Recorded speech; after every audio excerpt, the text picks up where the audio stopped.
If you spend any time on Instagram or TikTok over the past week, you've probably seen videos about the infinite money glitch through Chase Bank. In case you're unfamiliar, this is how the infinite money glitch works. You write a fraudulent check for a large amount of money and deposit it into your checking account at Chase Bank.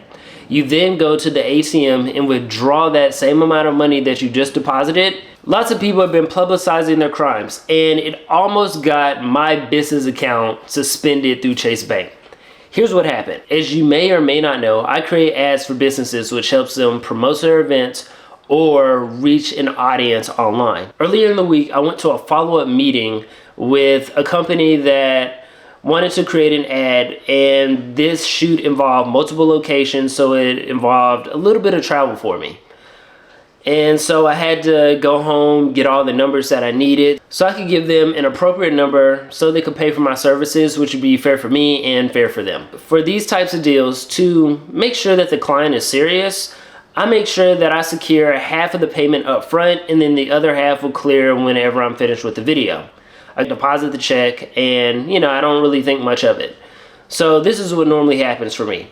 I normally wait a day or two for the check to clear, and then I'll move the money from my checking account to my savings account. First of all, it didn't even go all the way through. It only said that the available funds were half of the amount of what was written on the check. So I started to wonder, where'd the other half of my money go? Apparently, it looked like it was suspicious activity because I had deposited the money and then tried to move the money out of the checking account that it was originally deposited into. The money in my business account is typically used for paying business expenses.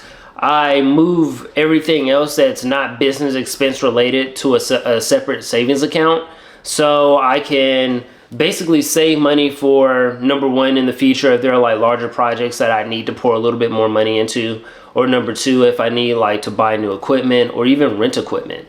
So it's always good to have some savings already in place for when those bigger projects are, they're coming down the pipeline.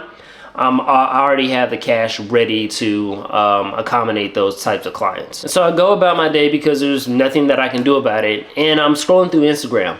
A lot of times I do like to get a lot of inspiration from Instagram and see how other videographers run their business, and especially like some of the ads. I really like looking at other people's ads to like get some ideas for what it is that I want to do for some of the ones that I create for my customers. But anyway, I'm looking through Instagram and I'm seeing something where it says Chase Infinite Money Glitch. So things go from, I wouldn't say it's bad, but things definitely get worse when I get a call from my client. They got a call from Chase Bank. Remember, this is the first time that I've ever worked with this client, so it's not a good look if the bank is calling me about this check that they have just written me. So I'm explaining everything, telling them exactly what the bank's told me. Hopefully everything gets worked out.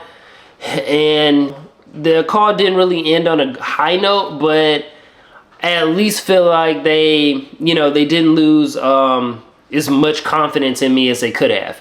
Because if they completely lose confidence, I mean, number one, they void the check. I get a chargeback essentially.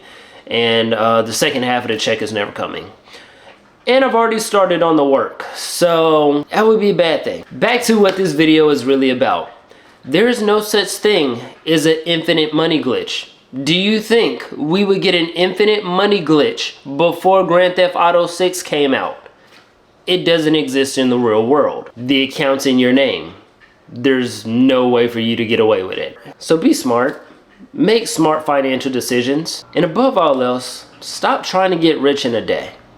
It's not gonna happen. Take some of the money that you earn, invest in your Roth IRA, invest in a 401k if your work provides one for you. If they have an HSA, definitely take advantage of that. Start your own business, but don't be on the internet scamming people.